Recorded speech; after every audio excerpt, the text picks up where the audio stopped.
Hi, எல்லோரும் எப்படி இருக்கீங்க? நான் தூங்கி இப்போ தான் இருந்துச்சேன். அப்படி தொக்கம் தலைவிரி கோலமாகத்தான் இருப்பேன். ஏன்னா இன்னைக்கு ஒரு விஷயம் நடந்துச்சு. என்னென்னா, ஒருத்தர் காலையிலே ஃபோன் பண்ணியிருந்தார். 2-3 நாளாக அவர் ஃபோன் பண்ணிகிட்ருக்காரு. பட் இன்றைக்கி ஃபோன் பண்ணார்.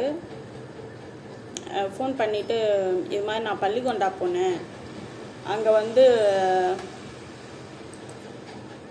டாக்டர் பள்ளிகொண்டாவில்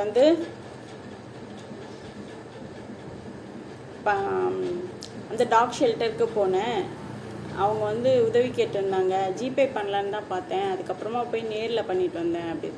நேரில் கொடுத்துட்டு வந்தேன் அப்படிங்கிற மாதிரி அவர் சொன்னார். அவர் ஒரு டெய்லர் அப்படின்னு சொல்லிட்டு சொன்னார். சாப்பிட்டீங்களான்னு கேட்டேன். சாப்பிடல சொன்னார். காலையிலேருந்து சாப்பிட்லண்ணா அப்படியே சொல்லிட்டு சொன்னார். எனக்கு ரொம்ப வருத்தமாக இருந்தது. ஒன்று அது சரி போய் சாப்பிடுங்க சொல்லிட்டேன். அது ஒரு சம்பிரதாயத்துக்காக கேட்ட கேள்வி இல்லை.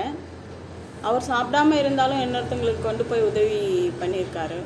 நான் மோஸ்ட்லி யாரையாச்சும் சாப்பிட்டீங்களான்னு கேட்டேன்னா அவங்க இந்த மாதிரி ஒரு பதில் சொன்னாங்கன்னா, பக்கத்தில் இருந்தாங்கன்னா எங்கேயாச்சும் கூட்டிகிட்டு போய் சாப்பாடோ இல்லை என்னால் முடிஞ்ச அளவுக்கு காஃபியோ அப்படி ஷேர் பண்ணிப்பேன்.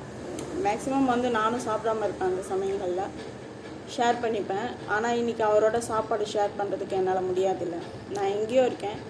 போய் சாப்பிடுங்கன்னு நான் சொன்னது அவர் போய் சாப்பிடுவாரான்னு எனக்கு தெரியாது. சாப்பிட்ணுன்னு நான் ப்ரே பண்ணிக்கலாம். எண்ணங்களுக்கு வலிமை உண்டு தானே. கண்டிப்பாக சாப்பிடுவார்.